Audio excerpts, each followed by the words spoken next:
Hola, ¿qué tal? Buenas tardes. Lo que vamos a revisar hoy día es una presentación centrada en Open Data, revisando principalmente la importancia que tiene la información y que nos puede brindar en la incidencia política. Mi nombre es Ariel Ramos Gutiérrez. De profesión yo soy ingeniero civil industrial. He trabajado durante 3 años en Educación 2020, aunque en realidad son 3 años y medio. Y durante todo este tiempo me ha tocado ver temas principalmente relacionados a educación escolar y educación superior, siempre apoyando cada una de las posturas y las propuestas que nosotros hacemos como fundación desde el ámbito más numérico, haciendo los estudios, aprovechando bastante la plataforma o las diversas plataformas que nosotros tenemos en el país y que nos proveen de información muy rica, que sirve de sustento para cada una de las iniciativas que nosotros llevamos a cabo en Educación 2020. En mis tiempos libres principalmente los dedico a cocinar, me gusta harto, en general cocino mucho y en particular más relacionado a la comida peruana, y también me gusta harto pasear por las diferentes ciudades en las que visito, conocer los lugares históricos, ver los edificios, entender mucho de la historia. En general me gusta eso. Los temas que nosotros vamos a tratar hoy día van a ser tres. En primera instancia, y quizás algo más como conceptual, qué es lo que entendemos por Open Data en general, cuáles son las iniciativas que los distintos gobiernos puedan em, impulsar en estos tiempos, cuáles son diferentes iniciativas que algunas organizaciones han realizado, en general explotando mucho los grandes volúmenes de información disponibles y cómo esto se disponibiliza para la población, qué tipo de decisiones se pueden tomar, qué tipo de presiones puede hacer, digamos, un ciudadano o ciudadana común y silvestre. Y hacia el final vamos a ver un par de ejemplos de lo que nosotros en Educación 2020 hemos realizado, a propósito también de aprovechar toda la información que tenemos disponible y cómo esto se, nos sirve para el trabajo en el día a día. Antes de eso, me gustaría mostrarles un video que a primera instancia puede que ustedes no lo encuentren tan relacionado, pero después les voy a explicar al menos a mí qué es lo que me hace sentido de este video. Grace, let's do this, baby girl. Say goodbye to the gang. Este video corresponde a una campaña que se han hecho en diferentes países y que busca sensibilizar a la población de los peligros que conlleva el manejar un carro mirando el celular y no estando atento a las condiciones del tránsito.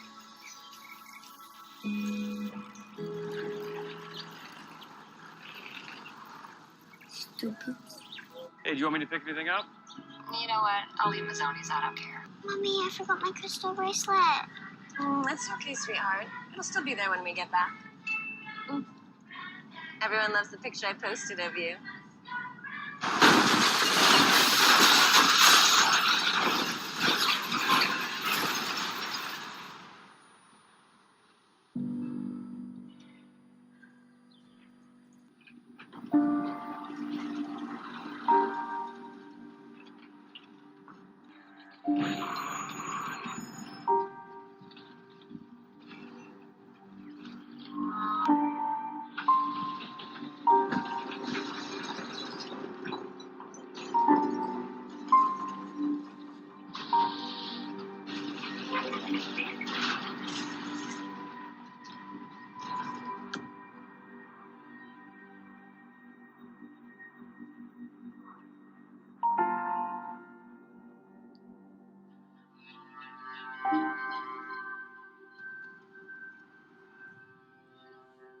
AT&T reminds you, it can... Bueno, como les decía, este video lo que buscaba era sensibilizar a la población, digamos, de los peligros que tiene y que conlleva el manejar mirando el celular. Ahora, ¿cómo se relaciona esto, digamos, con la explotación de información, con el Open Data y con las decisiones que nosotros y las acciones que nosotros podamos hacer? Y en general, cuando miré este video por primera vez, me acordé de lo que alguna vez un profesor me dijo en la universidad. En general, él nos decía que, bueno, relacionado con el video, ahí uno está mirando el celular, prácticamente va conduciendo ciego porque no está mirando las condiciones del tránsito. Y lo relaciono con lo que me dijo este profesor, que una vez en una de sus clases él nos hablaba y nos decía que el tomar decisiones no basándose en la información es lo mismo que tomar decisiones de manera ciega, y es lo mismo que conducir de manera ciega. Entonces, si nosotros nos hace sentido el hecho de que es peligroso, digamos, conducir mirando el celular y no estando atento a las condiciones, de la misma forma nos tiene que hacer sentido que es peligroso y que no nos va a llevar a ningún buen puerto, digamos, el tomar decisiones no basadas en la evidencia y dejar que los distintos gobiernos no sean lo suficientemente transparentes como para que nosotros, como un sector importante de la población, también podamos opinar en base a la evidencia y en base a los datos disponibles y hacer sentir nuestra voz, ¿ya? En general esa es como la idea y la motivación principal. Una de las tantas que les tiene que quedar acá. O sea, una información, o sea, una decisión de política pública no puede no estar basada en información verídica y que pueda ser comprobada por diferentes sectores de la población. De otra manera, en el fondo lo que vamos a hacer es que los distintos gobiernos puedan tomar decisiones de manera arbitraria sin que uno tenga el debido control respecto de lo que está haciendo y que esto finalmente sirva al bien común de toda la población. Algunos conceptos claves que me interesaría dejar en claro antes como de seguir en la presentación y se relaciona principalmente con entender la diferencia entre datos, información y conocimiento. En general, datos es como lo que tenemos nosotros más a la mano y es lo que hoy día estamos prácticamente inundados en diferentes sectores. En general, un dato se puede definir como un conjunto discreto de diferentes factores objetivos que por sí mismo no tiene poca relevancia. Y eso quizás es lo más relevante de los datos. O sea, a mí de nada me sirve que alguien me diga que hoy día hay 30 grados de calor si es que no me da algún contexto de que si eso está circunscrito en alguna determinada estación del año, porque solamente me está diciendo así como hace o no hace calor, pero no me dice si hace más calor que otros días o si es que es normal esa temperatura para la estación del año en la que estamos. Por otro lado, una vez que tenemos diferentes datos ordenados de cierta forma, ya podemos hablar de que estamos con información disponible. ¿Ya? Una información se puede definir que es como un mensaje donde hay muchos datos que se encuentran organizados de alguna manera. O sea, también podemos hablar de que alguien que puede o no ser un ente objetivo, puede poner distintos datos o sea, que estén disponibles y organizarlos de alguna manera que provea cierta información. Ahora también lo relevante ahí es que dependiendo de cómo yo ordene los datos, es la información que yo voy entregando. Entonces tampoco es que la información per se sea algo objetivo. Y ya hacia el final, que en esta como pirámide lo que tenemos al tope y es lo que, digamos, manda hacia el resto, es cuando hablamos de conocimiento. Que no tan solo es información, sino que es una mezcla de experiencias, valores y la información como base, que sirven como un marco para la incorporación de nuevas experiencias y sobre todo, y de aquí lo importante, digamos, de la información, es que es útil para la acción, ¿ya? O sea, de la información y el conocimiento per se no ayudan mucho si es que yo no las quiero utilizar para alguna determinada cosa. La gestión del conocimiento, por otro lado, es como el marco general sobre la cual nosotros podemos ir ordenando, podemos ir clasificando, podemos ir trabajando con las diferentes fuentes de información que tengamos disponibles. ¿Ya? Y en general uno lo puede definir como un conjunto de pasos o procesos que tienen como cierto fin el transferir, y acá es como una determinada acción, desde un lugar hasta otro donde se va a emplear. O sea, no es tan solo como que yo busque datos, los ordene, con eso tengo la información y quiera hacer una acción, sino que también tengo que ver hacia dónde hago esa acción, ¿ya? Y lo importante, digamos, de la gestión del conocimiento es que requiere del desarrollo de ciertas competencias. Tampoco es como que cualquiera lo podría hacer.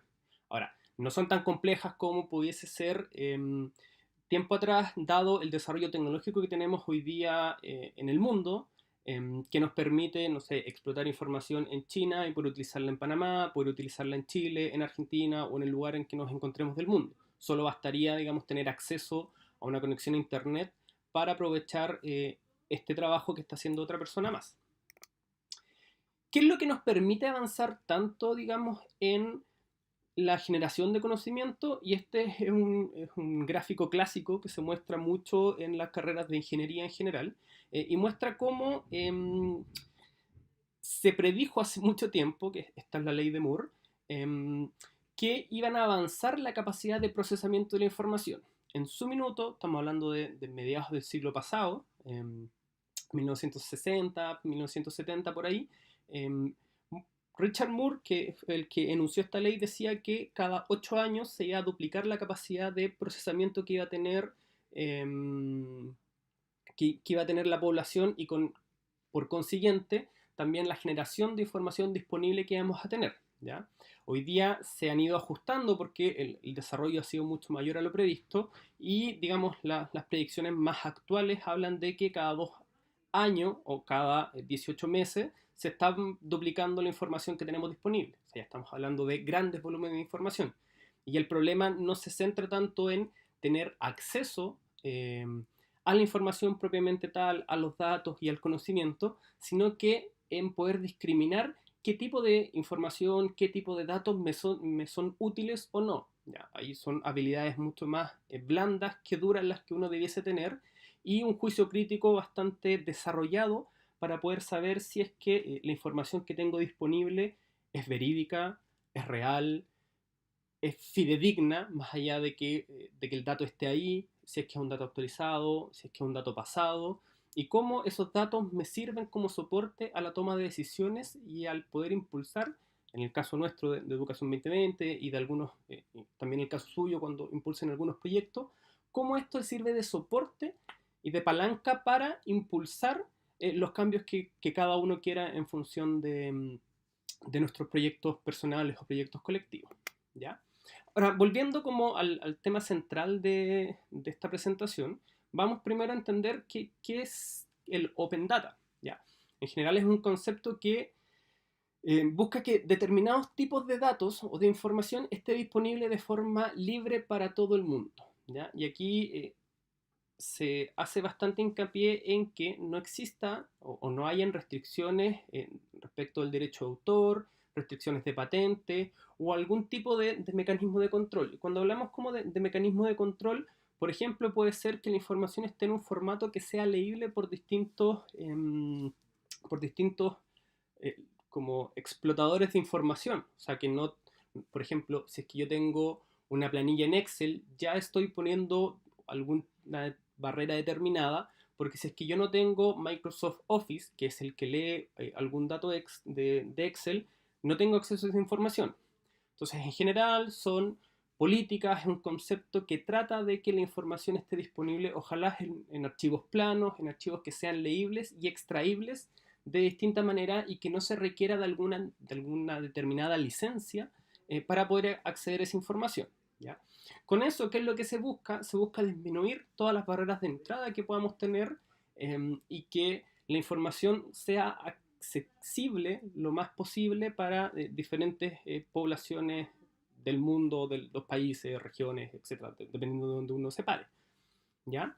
Entonces, en general, podemos hablar siempre de Open Data, no necesariamente. Para poder hablar propiamente tal de este concepto, requerimos que se cumplan de ciertas características. La primera es que, como les decía antes, el dato esté disponible y ojalá cuente con facilidad de acceso. Si es que no tiene facilidad de acceso, en verdad no podemos hablar del concepto en general. También de que sea posible que yo reutilice y procese ese dato o esa información para diversos fines. O sea, si es que, no sé, el archivo está disponible en una foto y a mí me ponen una tabla de distribución de la población según el último censo realizado el año 2019, eso en una foto cumple con el primer requisito, está disponible, yo puedo acceder a él, pero no es posible su reutilización y por tanto me dificulta a mí el procesamiento para diversos fines, ¿ya? Entonces tiene que estar en un archivo que me permita hacer eso. Y como les decía antes, requiere de que sea una participación universal, o sea, que no necesite de un determinado software que a mí me permita leer esa información. Ojalá lo más posible en un archivo plano, ¿ya? En general, ¿en qué principios se sustentan? Y son diversas iniciativas que han estado tomando los gobiernos de diferentes países para hablar de una política global de gobierno abierto, gobierno transparente, que sustenta sus principios en que la información sea accesible a todos, que por una parte tengamos, y hablemos de transparencia, o sea, que sea una información que esté abierta a la ciudadanía, que no tan solo cumpla con el requisito de tener la información ahí y de decir, ok, si tú quieres, anda a buscarla, sino que hayan políticas de involucramiento del Estado hacia la ciudadanía para que ellos se interesen, vean, se metan, exploten la información y puedan participar desde su involucramiento en las decisiones gubernamentales. Por otro lado, también hay un tema como de rendición de cuentas, en que los distintos funcionarios públicos tienen que dar cuenta de qué es la información que están procesando, cada cuánto la están actualizando, qué es lo que están haciendo en general. Y por otro lado, que también las distintas plataformas en las cuales nosotros vamos teniendo o vamos accediendo a la información sea cada vez más extendida como la ciudadanía en general, ¿ya? Cuando estamos en función de estos principios, ya podemos hablar de como Open Data en general, o de que los países están cumpliendo cabalmente con estos principios, ¿ya? Bueno, en general, esto también se relaciona con el nivel de disponibilidad. No siempre la información va a estar disponible en la forma en que uno lo requiera.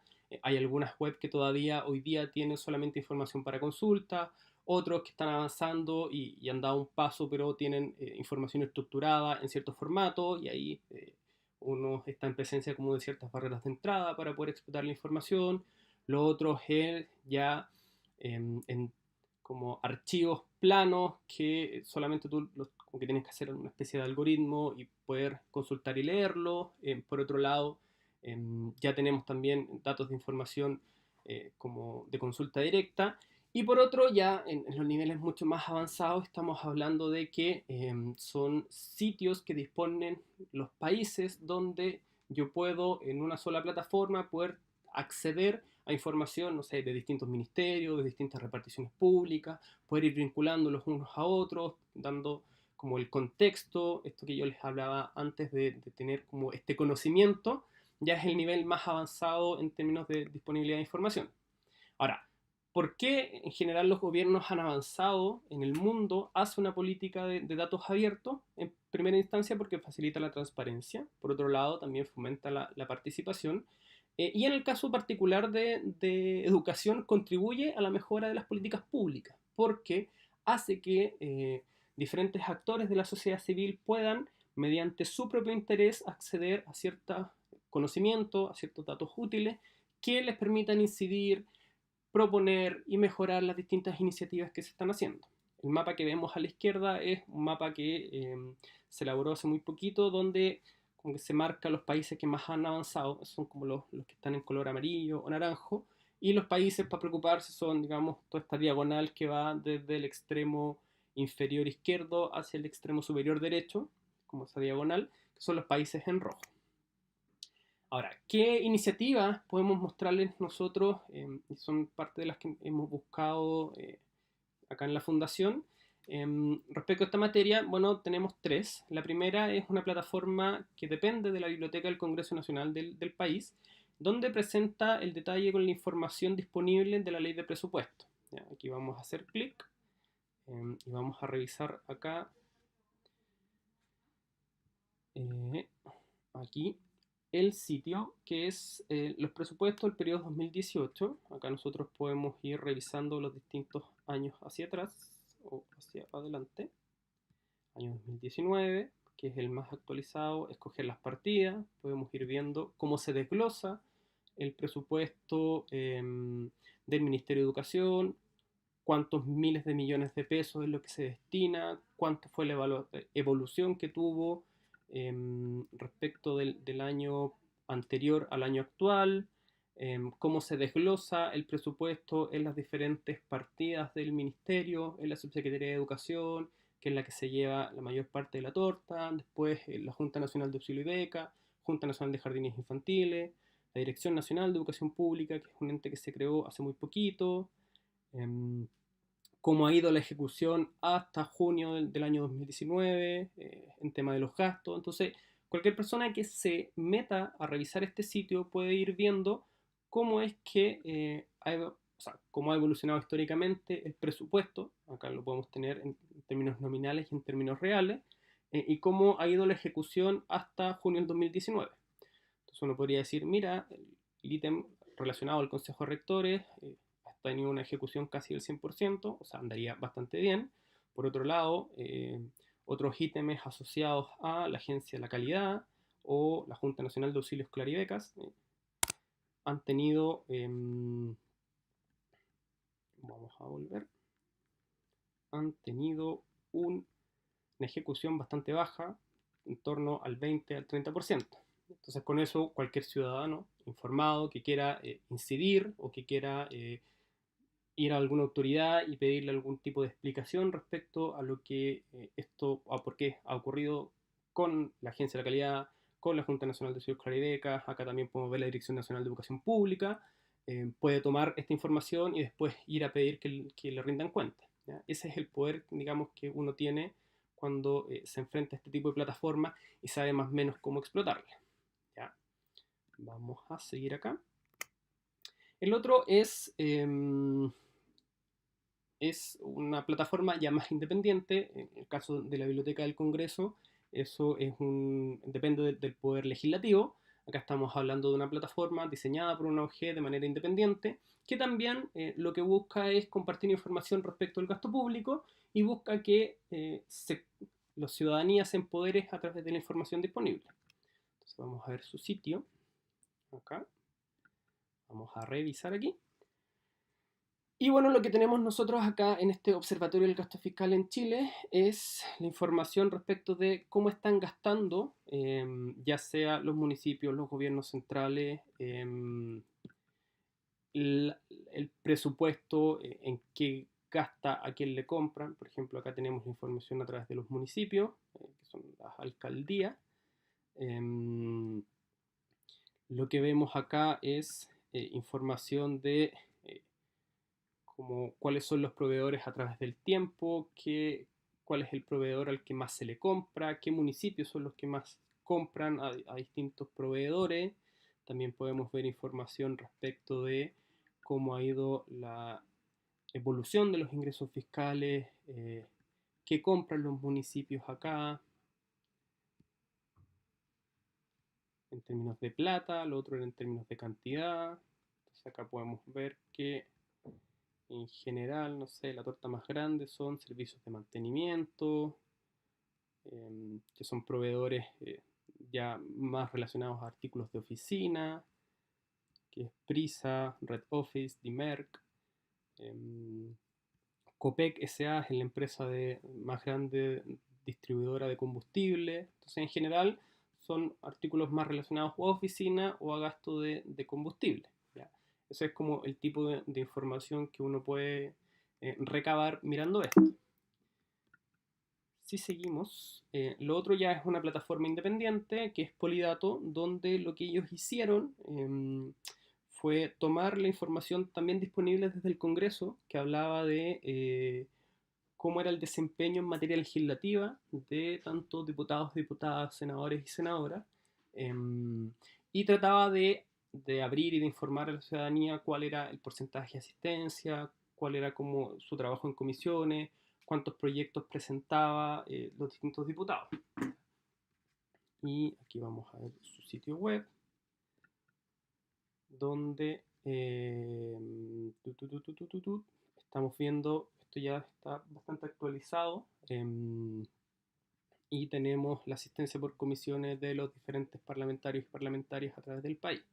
Entonces, esto es como un semáforo, uno puede mirar quiénes lo han hecho bien, quiénes lo han hecho más mal, y con eso también la ciudadanía puede, de cada una de las regiones, ir a las distintas oficinas distritales y con estos datos exigir respuesta a cada uno de los legisladores de por qué va o no va a las comisiones, ¿ya? Eso es súper útil, digamos, cuando uno quiere presionar a los diferentes parlamentarios de la zona, ya sea por un proyecto en particular o porque no está haciendo bien su trabajo. Volvemos a la presentación y ahora lo que nosotros vamos a revisar es qué es lo que los casos prácticos que nosotros hemos realizado en Educación 2020. Solo a modo de contexto, nos vamos a centrar en el periodo anterior de gobierno, que fue el periodo de la presidenta Michelle Bachelet, que ya estuvo entre el 2014 y 2018. ¿Por qué nos vamos a centrar acá? Porque fue un periodo de grandes reformas donde, por un lado, contamos con una nueva institucionalidad en educación inicial, o sea, estamos hablando de que se crearon organismos estatales para administrar la educación inicial, esto es como preescolar entre los 2 a 5 años más o menos. También se desarrolló un nuevo sistema de desarrollo profesional docente, estamos hablando de los y las profesoras del país, donde se crearon diferentes, o sea, diferentes mecanismos para mejorar las remuneraciones de los profesores. Se creó también una especie de carrera docente donde los profesores puedan ir perfeccionándose en el tiempo y con eso también obtener mejores remuneraciones. También hubo un cambio en la forma en la que se administraba la educación pública del país, donde inicialmente, o al principio del gobierno de la presidenta, teníamos un sistema descentralizado, cada uno dependiendo de las comunas del país. Estamos hablando en Chile de que tenemos 345 comunas, y lo que se cambió fue este sistema y se crearon servicios locales de administración de la educación pública, donde se agrupaban de 3, 4, 5 comunas y redujimos la cantidad de sostenedores de 345 a 70 aproximadamente. Y por otro lado, que también se los comentaba al principio, está más relacionado a la educación superior, hubo una reforma al sistema completo de educación superior, creándose también una nueva institucionalidad que permitiera, por un lado, regular a las instituciones de educación superior existentes y por otro lado ir asegurando ciertos mínimos de calidad en un sistema de acreditación que antes tenía bastantes deficiencias, al menos en nuestro país. Por otro lado, el año 2017 también nos vimos enfrentados a elecciones presidenciales y parlamentarias, donde se cambió toda la Cámara de Diputados y se cambió la mitad del Senado. Ahora, ¿por qué les comento esto como a modo de contexto? Porque nuestro trabajo, o parte de ellos también en este periodo de campaña, fue juntarnos con candidatos presidenciales y con candidatos al Parlamento para mostrarles nuestras propuestas en función también de la información que manejábamos en Educación 2020. ¿Cómo funcionamos nosotros? Y esto siempre lo mostramos, pero es parte del sello institucional. Educación 2020 tiene 3 áreas principales. Por un lado está política de estudios, que es a la que yo pertenezco, está el área de comunicaciones y también está el centro del liderazgo educativo, que es el área nuestra que trabaja más en terreno y es la que nos permite de alguna manera retroalimentar la información de lo que nosotros a nivel de política nacional estamos proponiendo respecto de lo que pasa en el día a día en las escuelas. Entonces, en este círculo de 3 áreas súper fuertes que se retroalimentan entre sí, vamos desarrollando cada una de las propuestas y por eso es que podemos contar con mucho apoyo a nivel ciudadano, sobre todo en redes sociales, donde somos bastante fuertes y muy activos en esa materia.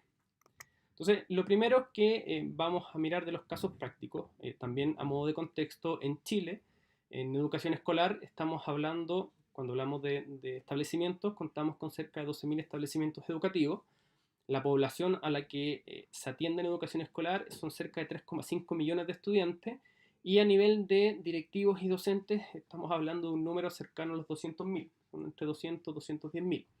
En el caso de la educación superior, en Chile existen 150 instituciones de educación superior que atienden aproximadamente 1.100.000, 1.200.000 estudiantes y solo en los programas de pregrado, estamos hablando de las carreras antes de un magíster o un doctorado, contamos con cerca de 12.000 programas diferentes. O sea, estamos hablando de que son como cerca de 12.000 carreras distintas, aunque algunas difieren como en la jornada, si es que es un programa vespertino o un programa diurno, pero prácticamente ese es como el orden de magnitud con el cual nos estamos nosotros viendo enfrentados. Entonces, lo primero que vamos a revisar a modo de caso práctico es la ley de inclusión. La ley de inclusión fue una propuesta que se tramitó el año 2015 y buscaba poner fin al lucro, al copago y a la selección en establecimientos que reciben recursos públicos. Entonces, ¿cuáles eran los aspectos generales cuando uno miraba el proyecto de ley y miraba la propuesta? Es que, por una parte, instauraba un aporte por gratuidad a los establecimientos con aporte público, que eso, en el fondo, bueno, en Chile teníamos un caso bien particular porque tenemos escuelas que son públicas, otras que reciben fondos públicos pero tienen una propiedad privada, por así decirlo, y otras que son privadas. Entonces, la diferencia principal estaba en las escuelas que recibían aporte público y también, pero la propiedad era privada, que eran las escuelas particulares subvencionadas, y la diferencia ahí era que las subvencionadas recibían el mismo aporte que las escuelas públicas, pero podían cobrarle a los apoderados. Entonces, este aporte por gratuidad lo que hace es aumentar el aporte basal que iban a recibir estos dos tipos de establecimientos, pero la gracia que ponía era una cuota, o sea, un tope hacia lo que los establecimientos podían cobrarle a las familias. Entonces, con eso la idea era equiparar las posibilidades que diferentes familias tuvieran de acceder a diferentes establecimientos. Por otro lado, también establece un nuevo sistema de selección de los establecimientos, que es un sistema más centralizado, con un algoritmo más desarrollado, algo mucho más fino de lo que teníamos antes. También estipulaba el fin al lucro en educación escolar. Y por otro lado, aumentaba mucho las subvenciones, sobre todo para estudiantes de sectores más vulnerables. Entonces, ¿cuáles eran los principales desafíos que nosotros hicimos, o sea que tuvimos cuando abordamos este proyecto? Por una parte, entender cuál iba a ser el aporte real que iban a recibir los establecimientos. En particular, entender en qué se diferenciaba, por ejemplo, que este aporte por gratuidad, cuándo se la recibía, cuándo no, cuánto afectaba al establecimiento. Por otro lado, saber el número de aquellos establecimientos que sí o sí iban a seguir recibiendo financiamiento público, principalmente porque había una campaña de cierto sector político de que algunos establecimientos iban a cerrar porque ya no iban a recibir más financiamiento. Entonces, frente a esta campaña del terror, uno lo que tenía que salir diciendo ahí es como, hey, tranquilo, uno, no son tantos establecimientos, es algo súper acotado, aquellos estudiantes en verdad no se van a ver afectados porque hay tanta matrícula disponible en el sistema, pueden ser absorbidos por otros establecimientos, entonces como jugar un poco a mantener la calma. Y por otro lado también determinar los alcances del nuevo sistema de selección. O sea, antes lo que nosotros teníamos, estamos hablando de 12.000 establecimientos, teníamos 12.000 procesos de selección diferentes. Cada uno dependía de los colegios y no necesariamente conversaban entre sí. Entonces, ahora que vamos a tener un sistema de postulación centralizado, donde efectivamente se iban a respetar la voluntad de las familias de postulación, había que entender, digamos, cuáles eran los alcances del nuevo sistema. Y eso fue lo que nosotros fuimos como viendo, y para eso qué información utilizamos, la información disponible desde el Ministerio de Educación, donde teníamos la cantidad de establecimientos, la cantidad de docentes, cuántos estudiantes habían por docente, cuántos estudiantes de sectores más vulnerables habían, cómo impactaba, cuál era el número mínimo de estudiantes que tenía que tener para que un establecimiento fuera sustentable.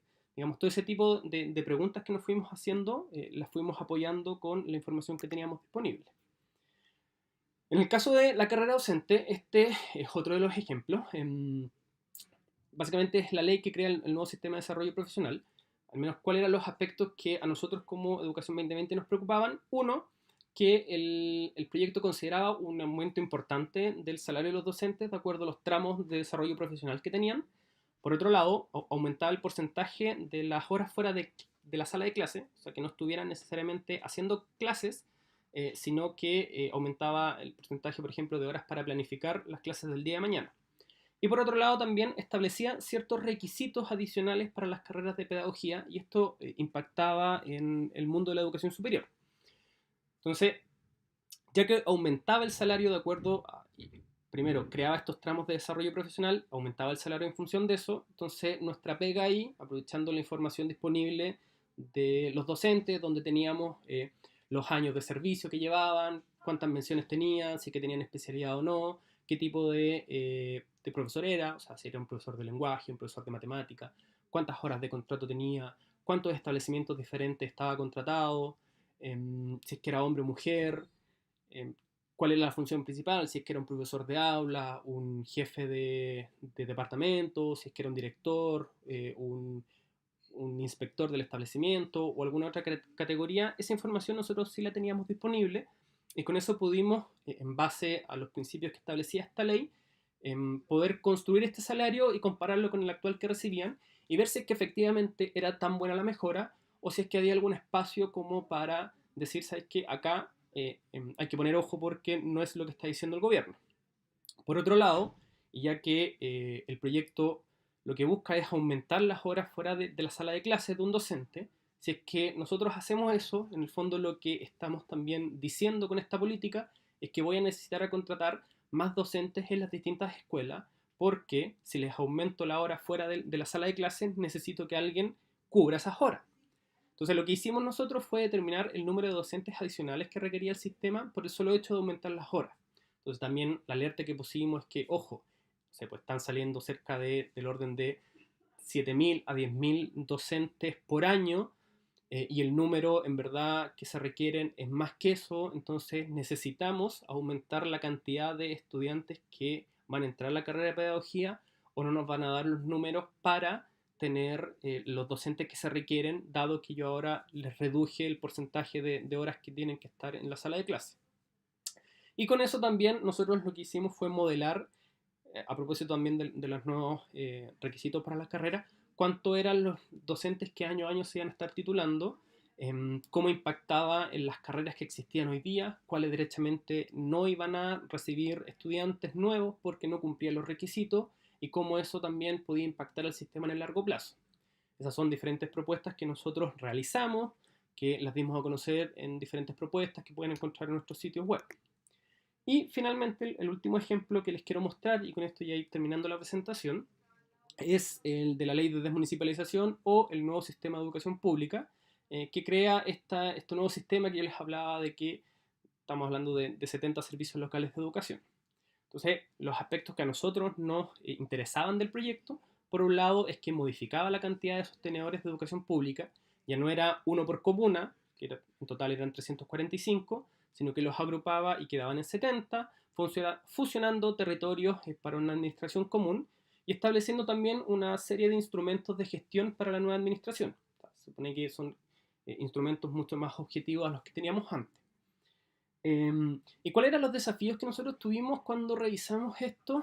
Por una parte, entender e incorporar una mirada más sistémica de este proyecto, que fue el último como en cronología de los grandes proyectos que se aprobaron, incorporando todos los impactos que iban a tener la implementación de la ley de inclusión o de la ley de desmunicipalización, o sea, de carrera docente, bien digo, y con eso estimar el financiamiento de los servicios locales. Y acá hicimos una estimación en función de las comunas que nosotros dedujimos que iban a incorporar cada uno de los servicios locales, qué servicios iban a estar más holgados en términos de recursos, cuáles iban a estar como más restringidos, y en base a eso también proponer o hacer el trabajo quizás más de lobby, por así decirlo, con diferentes parlamentarios y parlamentarias, de que abogaran por que estos servicios locales tuviesen un financiamiento más basal y no tan solo enfocado al financiamiento que recibían por el hecho de administrar a las escuelas que les tocaban en su territorio.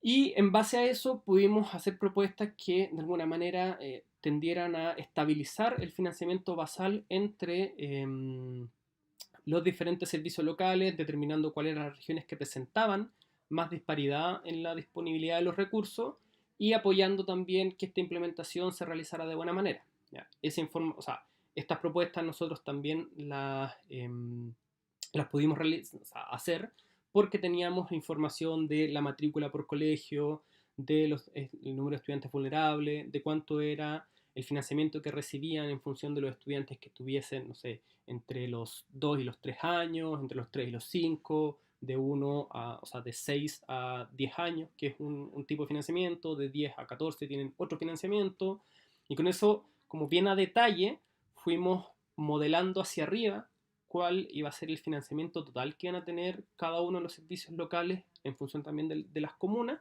y con eso hacer una propuesta mucho más detallada, que también es una mirada que no siempre se hace cuando se defiende un proyecto de ley y en la política pública. Si bien es cierto, al menos acá en Chile, cada uno de los proyectos de ley viene con un informe financiero que habla cuánto va a costar los proyectos, sobre todo si son proyectos grandes.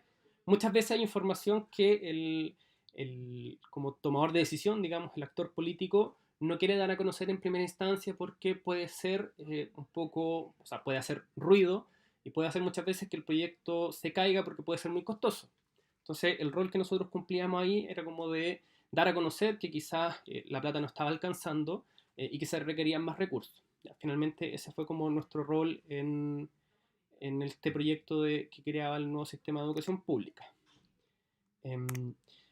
Y lo otro como a modo de ejemplo, que era lo que nosotros hicimos, esta es una aparición en prensa, donde acá nos copia el mostrador, que es un diario electrónico de Chile, a propósito también del proyecto de desmunicipalización, donde ellos tomaron la información que nosotros publicamos y hablaban de de no cambiar la lógica de financiamiento, íbamos a seguir reproduciendo la desigualdad que teníamos hoy día en cómo se financia el país, ¿ya?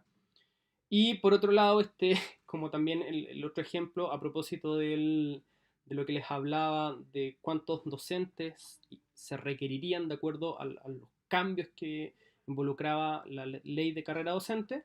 Este es otro medio, La Tercera, es un diario electrónico, pero también es un diario de circulación nacional, donde toma la información que nosotros pusimos y la reproduce, hablando de cuánta iba a ser el déficit de educadoras de párvulo y de asistentes técnicos, que son las que ayudan a las educadoras en los jardines infantiles, de no como hacer algo para que año a año se titularan más docentes de esta carrera, ¿ya? Estos son como los impactos que nosotros hemos tenido en prensa y que también son recogidos por diversos tomadores de decisiones y nos sirven para hacer masa crítica y empujar desde la ciudadanía, desde los movimientos sociales, de la sociedad civil en general, hacia tener una mejor política y tener políticas públicas como más consensuadas en función de los datos, de esta información que es abierta, que es transparente, que puede ser explotada por cualquier persona que esté interesado, digamos, en incidir. Y con eso nosotros vamos haciendo mucho más robustas las propuestas que realizamos desde la Fundación, ¿ya? Eso es en general lo que tenía preparado para mostrarles ahora. Imagino que ya está disponible como esta videoconferencia, por si tienen alguna duda, alguna consulta, quieren compartir alguna impresión. Desde ya muchas gracias, espero que les haya servido y que al menos los haya motivado, digamos, para interesarse en este concepto del Open Data, de cómo podemos gestionar la información y de, más que nada, cómo podemos aprovecharla para hacer incidencia en aquellos temas que son de nuestro interés. Muchas gracias.